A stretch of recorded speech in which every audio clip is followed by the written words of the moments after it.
Thanks, Riley.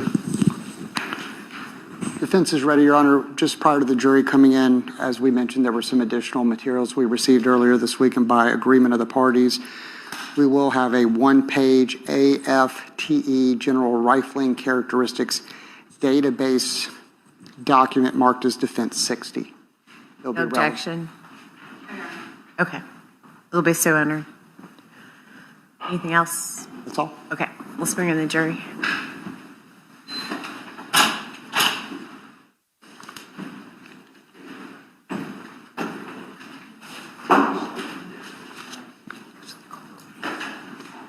It's freezing in here, isn't it? Mm-hmm. Maybe.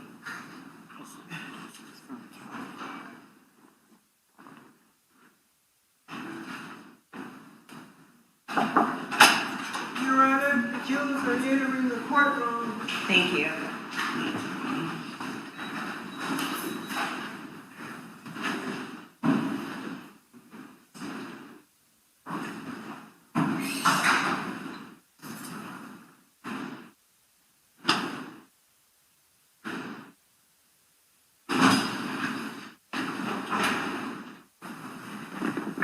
Welcome back in, members of the jury. Everyone may be seated.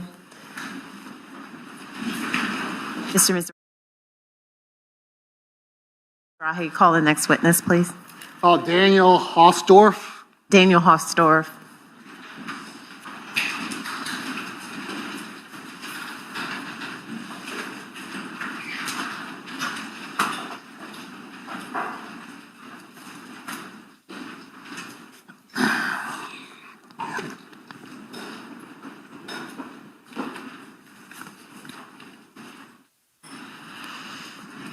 Good afternoon. If you please raise your right hand to be sworn in.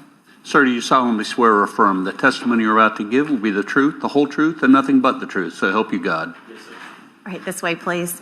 Watch your step. Thank you. Good afternoon. Good afternoon. You may proceed. Please, the court. Please introduce yourself to the jury. My name is Daniel Hausdorff. My last name is spelled Hausdorf. What do you do for a living, sir? I am a crime laboratory analyst in the firearms section at the Florida Department of Law Enforcement. How long have you been so employed? About 13 years. Explain to the jury briefly about your educational background and training experience that allows you to perform those duties. Yes, sir. I have a bachelor's degree in biomedical science from the University of South Florida. I was hired at FDLE as a forensic technologist in the firearms section, and I completed the 6-month training program for that position, and then was an FT for about 3.5 years. I was then promoted to analyst and completed the training program in August of 2018, and I've been an analyst since. And has that educational background and training experience allowed you to come into courts and give your opinion as to your expertise in your field? Yes, sir. At this time, I would turn to the witness for voir dire as an expert in firearms identification. Any questions? No, Your Honor. Okay, thank you. You may proceed. So let's give the jury a little bit of an education of what you kind of do every single day about firearms and how you're able to compare components of a cartridge to each other and then to potentially guns. Sure. So a basic day of what I do is I compare cartridge cases and bullets microscopically to determine if they were or were not fired from a particular firearm. I also perform firearm function testing, serial number restoration, and imaging cartridge cases into our database. The way that I would compare bullets or cartridge cases to each other is I would use my comparison microscope. It's 2 microscopes joined by an optical bridge that allows me to view 2 objects at the same time under the same magnification. So what I'm doing is I'm putting one cartridge case on one side, another cartridge case on the other side. I'm comparing those 2, overlaying those images on top of each other, and I'm looking for a repeating pattern that's coming from the firearm during the firing process. I use the exact same procedure for looking at bullets.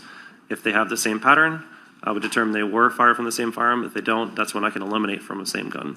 Explain to the jury how a firearm manufactured by the same firearms manufacturer at the same period of time, can those individual firearms be distinguished from each other?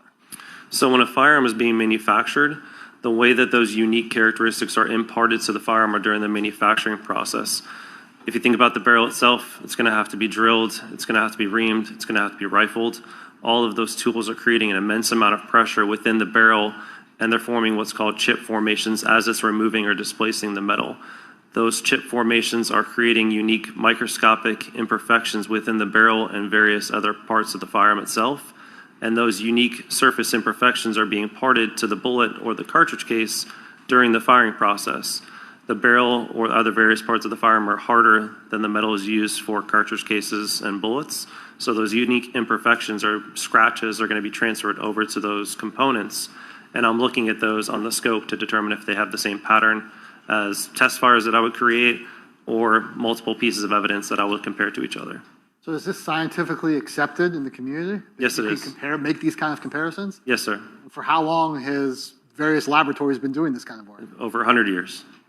Is it replicatable or replicable? In other words, other labs could do the same work and go behind you and compare what you've done? Yes, sir. Okay. So let's turn directly to your work, and you have your file up there with you? Yes, sir. FDLE number 2026-1946. And you've reviewed that? Yeah, 2026-040-1946. Yes. 040s, just to go to the, okay. You did not get a firearm in this case. No, sir. All right, let's go through what you did. And you briefly mentioned this. Explain to the jury how cartridge cases, how they come to be in a particular scene, and then how they're different from projectiles. So a cartridge case and a bullet are two parts of a cartridge. A cartridge is a single unit of ammunition. The cartridge case is the body of the cartridge. There's the projectile, which is propelled down and out the barrel of the firearm by the explosion caused by the firing pin hitting the primer, which is the third component, creating a spark to ignite the gunpowder, which is the fourth component in the cartridge.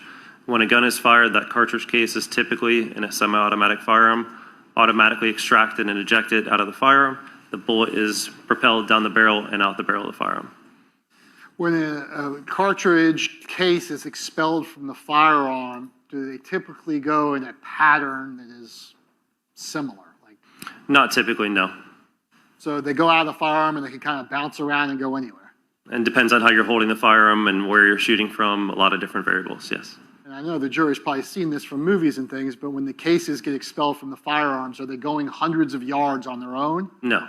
So they're going to be in the general vicinity, but you just don't know exactly where. Correct.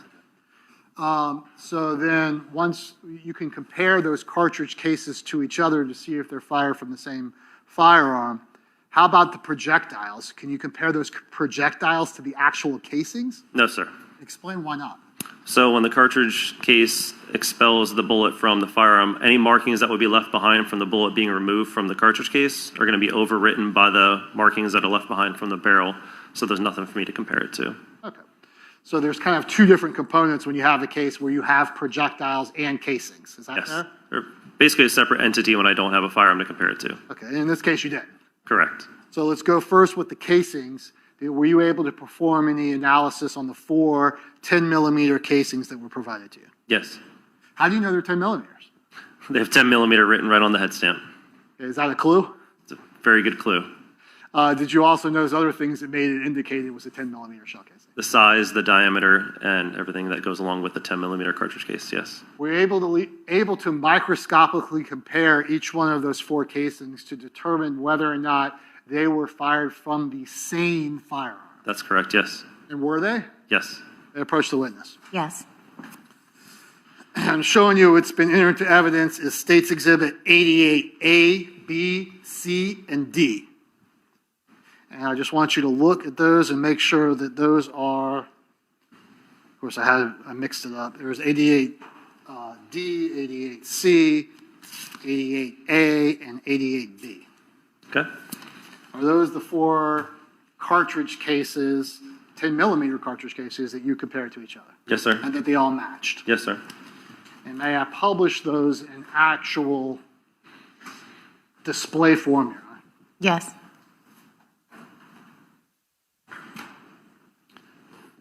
So I think you can remain there, Mr. Hostorf.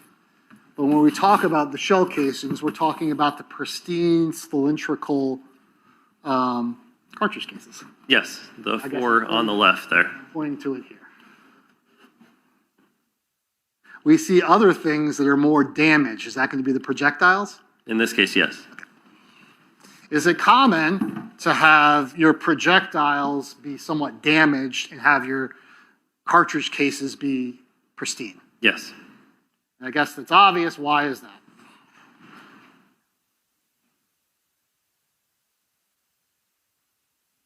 Do you want to use that table over there? No, I think the jury can see it from here, if that's okay. I'll move it before Mr. Dresser gets up. They can all see it from there. If that's okay with Your Honor, Yes. we'll do these two. I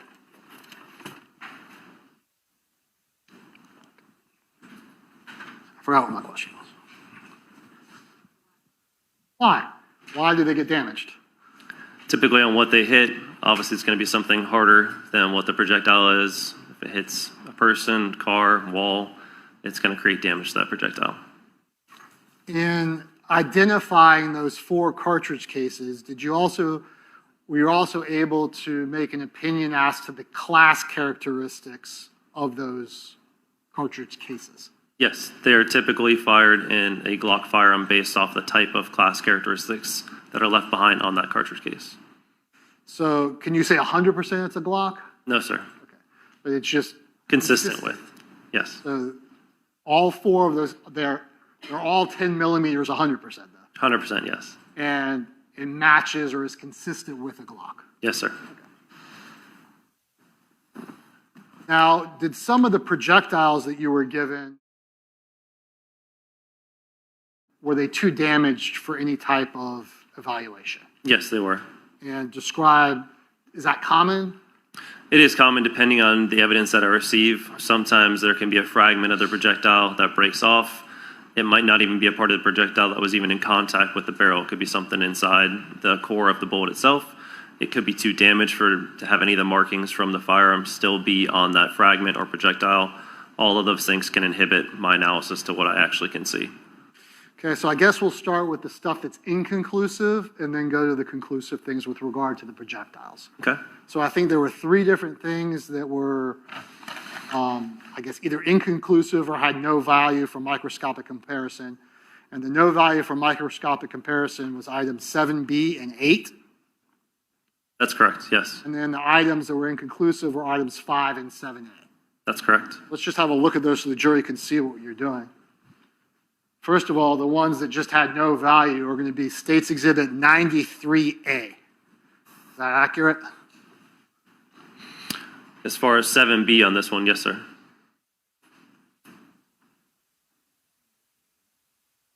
'93A.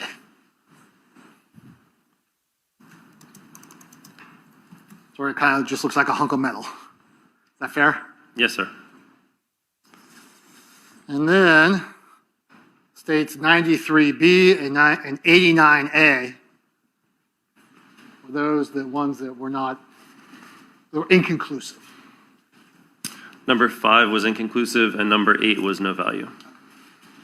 Thank you, sir. Thank you.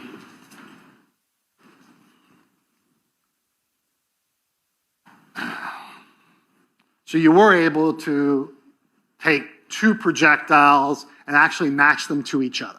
Yes, sir. And what were those 2 numbers? Those were items 6 and 9.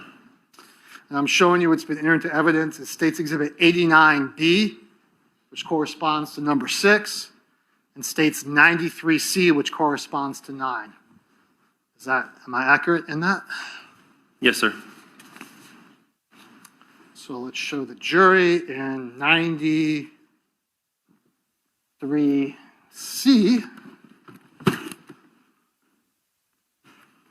It actually looks a little beat up. Is that fair? Depends on what you're talking about, but yes. So, but microscopically, it had information. Yes, sir. So you were able to compare 93C and match it to 89B.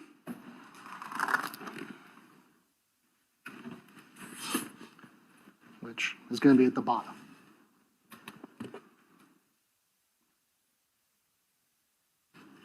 And And what determination were you able to make about those two projectiles? That they were identified to each other, which means that they were fired in the same firearm. Were you able to make any determination based on class characteristics and rifling characteristics about the type of firearm? Yes, they are also consistent with a Glock type firearm. Are you able to conclusively say that those projectiles are 10 millimeters? No, sir. Why not? Based off of the weight and the characteristics, they're not indicative of a 10 millimeter because they're going to have the same base diameter. Or sorry, they're not going to be indicative of an exclusive 10 millimeter because the base diameter is the same as a 40 Smith & Wesson, and the weight wasn't high enough to eliminate from a 40 Smith & Wesson. But they absolutely could be Glock 10 millimeters. Yes, sir. And you did not receive any Smith & Wesson 40 caliber shell casings in this case at all. No, sir. So if the projectiles are consistent with a 10 millimeter and all the casings are 10 millimeters, is it consistent that this was a Glock 10 millimeter firearm? Based off the cartridge cases, yes, and the projectiles by themselves are 40/10 millimeter, but it does have a potential for having a Glock 10 millimeter firearm, yes.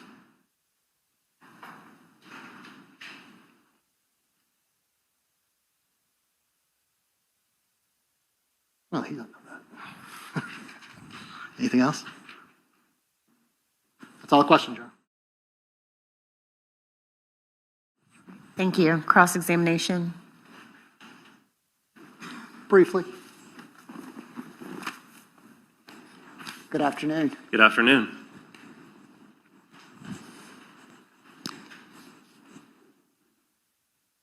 The report that was referenced from July 30th, 2026, did you author that report? Yes, sir. Who provides the information to you as far as case information, meaning what it's related to? It's provided by the submitting agency. And who is the submitting agency in this particular instance? It was Jacksonville Beach Police Department. And I see you referencing something. Are you referencing that report? Yes, sir. Okay. And can you tell us, it says attention. Who is that attention to? Chris Johns? Okay. And do you know who that individual is? No, sir. Your understanding is he may be affiliated with the Jacksonville Beach Police Department? Yes, sir. Okay. And then under victims, can you read who's listed there? It's Jared Gallon Bridegan. And I'll represent to you that it's pronounced Bridegan. Right. Okay. Yes, sir. And then under subjects, can you read the names listed there? Henry Arthur Tenon, Shannon Lee Gardner, Mario Enrique Fernandez Saldana, Jimmy Clay Jones. And those are not names that you came up with, correct? No, sir. Those were names submitted to you by the Jacksonville Beach Police Department. Yes, sir. Okay. Now, you didn't do any DNA testing or anything in this case, correct? No, sir. Just simply, you tested the projectiles and the casings that Mr. Mizrahi went over with you. That's correct. And if I understood your testimony, because of the absence of a firearm for you to evaluate, you can't make any solid determination of which model of Glock actually discharged those projectiles and ejected those casings. That's correct. I cannot determine that, no. But your closest determination based upon the characteristics from the projectiles and the fact that the casings are 10 millimeters, you would believe it's consistent with a Glock manufactured firearm. Yes, sir. That's correct. And is it your understanding there are 3 different models of 10 millimeter Glocks? Yes, there is. Okay, there's a Glock 20, and I believe that's considered like the original flagship 10 millimeter. That's their full size, yes. And that's been in production since 1991. I'm not sure the exact year, but that sounds approximately right. Okay. And then there's also a Glock 29. Yes. Okay. And I believe that's been in production since 1997. Does that sound about right? Sounds about right, and that's the subcompact. Okay. And then a firearm that has been referenced in this case is a Glock 40 Gen 4. Is that also a 10 millimeter you're familiar with? Yes, it is. And I believe that's been in production since 2015. Does that sound about right? I'm not sure the exact year again, but it sounds about right. And in 2022, or specifically February 16th of 2022, would you anticipate all 3 of those models were still in circulation? Yes, that's correct. And I understand that there are subsequent generations of firearms, like a Gen 5 or a Gen 6. But these 3 that I just recited to you, you would understand those would have been available February 16th. of 2022. Yes, sir. Okay. And I understand that from your testimony, you can make no opinion as to which model of those Glocks we just talked about would have discharged those particular projectiles. That's correct. I cannot do that.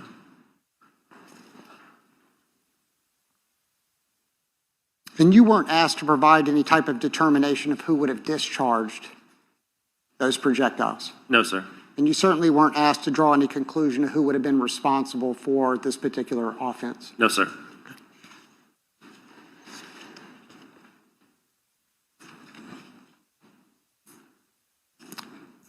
This seems like a somewhat of a common sense question, but being that those three particular models of Glock have been production, two of which in the 90s, one in the 2000s, would it be fair that Glock is one of the most popular gun manufacturers in the country, It is one of the most popular. Yes, sir. utilized by many different law enforcement agencies? Yes, sir.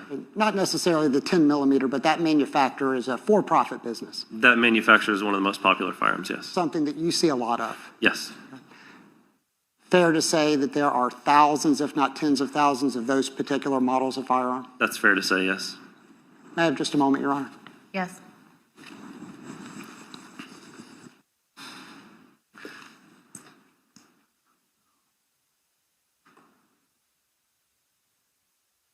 No further questions, Your Honor.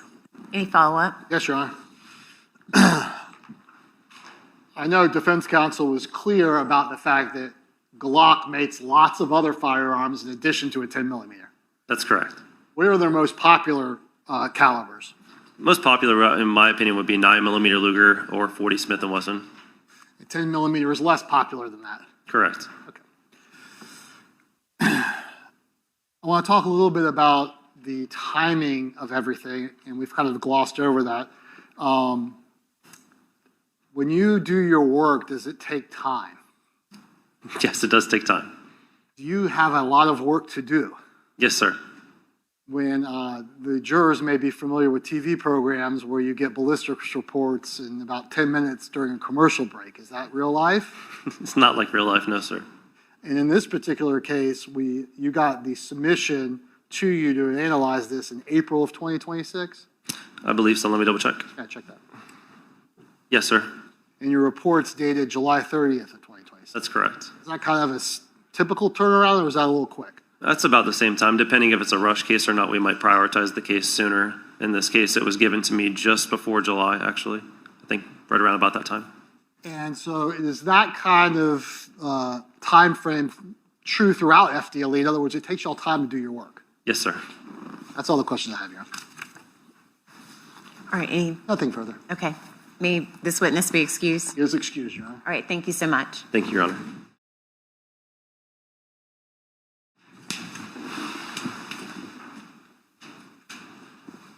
We're good for the 8:30. Okay. Members of the jury, we're going to conclude the evidence for today. I want to, again, thank you for your time and your attention in this trial. This is our first kind of longer break since the evidence has been started in the case, and I feel that it's important that that I remind you, I know that you've been very vigilant about following the rules. It's important that you follow the rules over the weekend's recess. We're going to return back again on Monday to keep taking evidence. So if you leave your notepads on your chair, we are going to get you out of here early so you don't get caught up in Jaguar traffic, hopefully. Thank you again for your time, and I'll see you on Monday.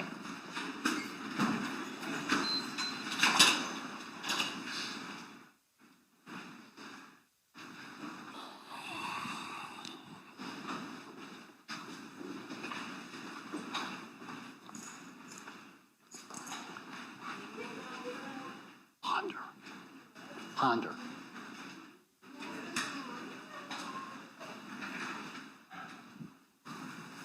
All right. Please let the record reflect the jury's left the courtroom. Everyone may be seated.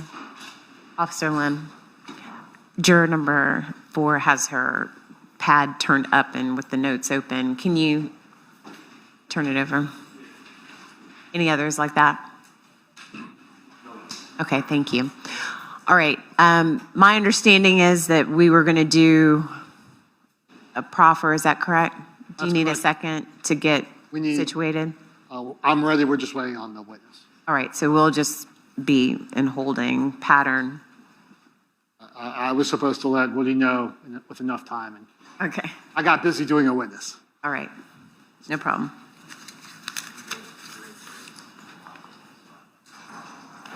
Look at this, the parties are just getting along here. You're getting along? Getting along soon. I love when y'all get along.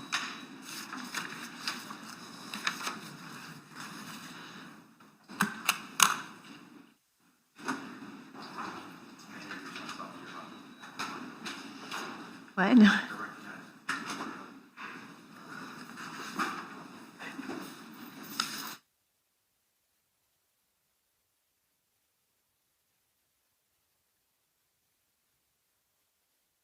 Witness. Your Honor, state calls Javel Pond. Wait. Let's come over here. I get sworn in. Right. Javel Ponder, Your Honor. Mr. Ponder, if you'll raise your right hand best you can and take the oath. Sir, do you solemnly swear or affirm the testimony you're about to give will be the truth, the whole truth, and nothing but the truth? So help you God. All right. Sir, come over here and make yourself comfortable, okay?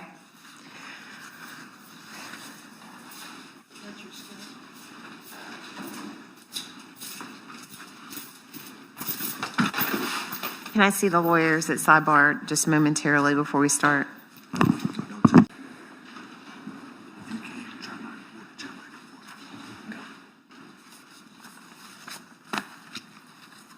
May it please the court?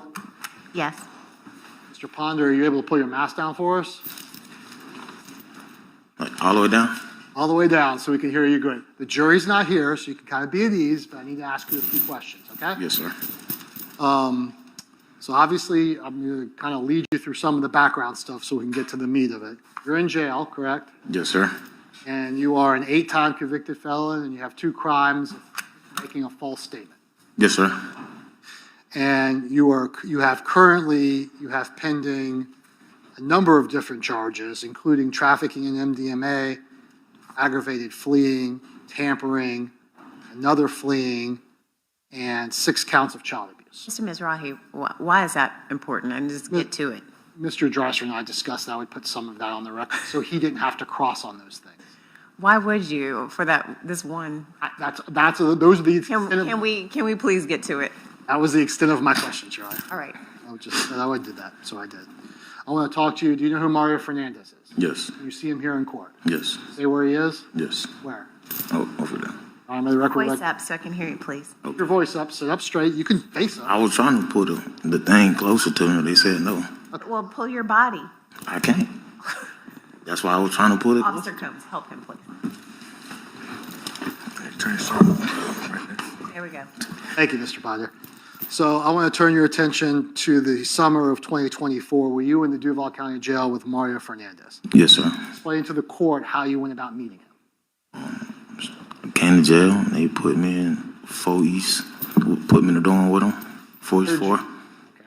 And you were you in the same cell? No. Were you in the same dorm? Yes. How did you become to talk or know or converse with the defendant? I think I brought commissary from my first week. That was my first few days though. How can you describe for the court your position, for lack of a better word, in the jail? Are you a man of some consequence within the jail? Yes. Explain that. The best. You can explain it. There's no jury here. You can explain it any way you want to explain it. It's just zero tolerance. Anybody, I don't see gang members, Christians, Muslims. Anybody can. Now, let me ask you something more direct. Do you know how to fight? Yes, sir. Are you considered relatively a tough guy in jail? Yes, sir. People listen to what you have to say. Yes, sir. And that's your own opinion. Is that fair? Or do other people tell you that all the time? Other people tell me that. So, describe for the court when the defendant first started talking about his own case. Well, I can't remember the specific date. I'd be lying to say that. I could just say the first time. I guess something went in favor in court, and he said he had y'all beat. again so she can understand you. I can't. It's very hard to hear. Mr. Ponder, please. Okay. So we don't have to keep doing this. Like, yeah, I think you're okay. Like, just, At least hold it like this right now. God, y'all strict. All right. So can you re-ask the question? What's the first thing the defendant said about his case? Oh, he had y'all beat. Then what did he say? Like right after that. Just tell us everything you remember about what he said about the case. Like, 'cause you know, we gotta be. People talk a lot, so we talking about in general, or we just talking about one time only, like everything throughout the whole entire time with me knowing Mr. Mario. Everything that came out of his mouth that's relevant to this case into your ears. Oh, Not through hearsay, not through other people, from his mouth to your ears about That's his relevant. involvement in the murder of Jared Brown. all right. So boom, one day we were all playing poker at the table. It's when the paper dope was kind of popular in the county jail. I don't know. I gotta explain what paper dope is. Okay, so boom, a spider was trying to get some coffee for him to make the smoking paper. They put the coffee in the brown out and they smoked. So they was all in the room talking. I come in the room. So just say from what I hear, and then from when they involved. Mouth to your ears about what the defendant said about his case. See, that's what I'm trying to ask. Do I say what he told another individual while I was in the room? If you heard it, yes. That's what I'm asking. Okay, cool. Okay, so he was telling Spider about his case. The first thing he said was, wait. Oh, okay, I know if I wait. First thing he said was, it was Shannon wanted to put a rape case on the dad. I don't know the dad name. Okay. So, boom, he said that shit ain't gonna work. That's only gonna be temporarily. Blase squaze. Then I'm sitting there on the bed. He said, I wish I knew some niggas like him. I said, me. So I said, what you mean by that? I said, what you mean by that? He said, nah, all I'm saying is, if I don't know you on the street, I know this shit would have got did the right way. So. Did you take? So what else did he say? So after that. Did he say who he had hired to? Oh yeah, I was finna get to it. Okay, just go. All right. You know, y'all be asking highly educated, simple questions. This is on you, Mr. Ponder. Keep going. All right. So, boom, after that, he was saying he never wanted Mr. Herring to do it. He was too old. Mr. Herring supposed to have nephew. Oh, my bad. Y'all told me to go. So. Now, Okay. you said Mr. Henry? Yeah. Okay. Keep going. what? Okay. He was saying he didn't want Mr. Herring to do it. Mr. Herring's nephew was supposed to do it. Mr. Herring's too old, but Mr. Herring played. His nephew never came through, so Mr. Herring ended up doing it and fucked it all up. That's how he in jail. He said anything about that his wife did not want the kids caught in the crossfire? Oh, yes, sir. What did he say? Oh, see, that's why we're trying to make sure. When he said that part, he was saying that she didn't have a problem with, I don't know his name. Her ex. Her ex getting killed. She just didn't want her kids caught in the middle. And did Mr. Fernandez tell you why this was done? Why it was done? Why his wife wanted the victim killed? See, he never told me why they wanted him killed. All I know is she didn't want the kids around him. She didn't want the kids with the dad. Is that what the defendant told you? Yes. That Shanna, meaning his wife, didn't want the kids around their dad? Yes. Later, this is back in 2024. Yes, sir. That's all the questions. Okay.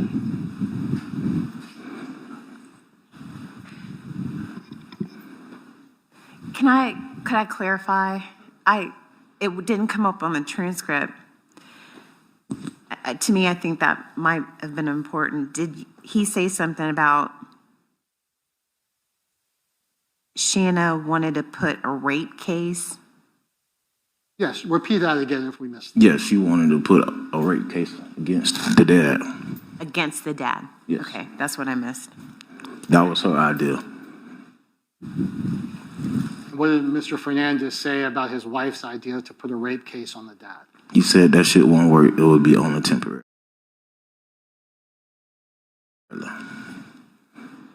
So whose idea was it to kill the man? Oh, Mario. Okay.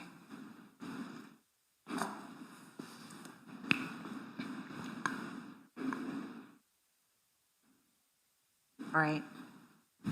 Cross. How incredible he is, or just cross on those issues? No, so just the admissibility issue, his credibility, I don't weigh. As a judge, I don't weigh his credibility. How is anything he said different than what Mr. Mizrahi proffered to you, and you've already made a ruling? That's what Mr. Mizrahi told you, in effect, he would say. And you've already ruled on this issue. So my understanding, I don't disagree with that, but I couldn't, in theory, I would not be able to cross appeal based on my proffers to the court. This is the way you have to preserve an issue on appeal. Now, certainly the court. okay, let me have him step. Are you crossing on? So what I left open was the time, date, manner in which the statements were made, the actual statements. I don't think I had any particular statements. Correct. And So that, I'm sorry. I read the order for the open-endedness had to do more with AB, and whether or not there was a ability. let me pull up the order. Let me have him step in the back. I don't make credibility findings on witnesses. I understand that, but you've already ruled that it's not, that this case was not about. I would really ask that the order be reviewed. I mean, I'm doing that now, Mr. Dreiser. I understand.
All right, so the order that was filed that was titled, Order Granting Defendant's First Motion in Limine to Prevent the Introduction of Hearsay and Impermissible Testimony, docket line 622, references the statements made to Kim Jensen, and then I pulled up the other one, relates to AB. I don't think that I covered Ponder. And like what I was isolating was Jensen, which were statements that were communicated, and Ponder, I don't believe I covered, and I'm prepared to make a ruling if y'all want. And I think we've gotten wayward here. You go, Analga. Mr. Ponder could be called if the state chose, and he could say what he just said. I agree with that. I'll say for the record that no human being on planet Earth would believe him, but he could come into this courtroom and say that if he wanted to. What Mr. Mizrahi is doing, and where we're circling back to the orders, is that he is trying to attempt to use what Mr. Ponder said in court today to get you to reverse your ruling about what Kim Jensen can say. That's the purpose of the proffer, that now all of a sudden they've broken the privilege between Mario and Shanna Gardner. That's the purpose. And I'm saying I don't expect that your ruling is going to change. You made a very clear order that that privilege applies and that there is no abrogation of child abuse in this particular case under these particular circumstances with the abuse of not their own children, the children of Shanna Gardner, meaning AB and LB. Does that make more sense? Yes. I'm sorry, Okay. it wasn't clear. We're in agreement. I don't think Mr. Dresser needs to cross. I want to preserve for the record that we have evidence directly from this defendant that states that the purpose of the killing was to stop the victim's child custody over the children. Okay. Our theory goes to child abuse from Jensen. Mr. Mizrahi, that could have been asking like 3 questions instead of all that. Like, I thought you were asking Well, in about fairness, his entire statement. Okay, my fault. Okay. All right. So- My ruling stands. Okay. I would like, the state is planning on calling this Jensen tomorrow as well. Monday for the Next day of proffer? court. For the proffer. Yes, at 8:30. And I will not ask any preliminary questions. I'll go Thank right you. to. That's what a proffer is. Okay.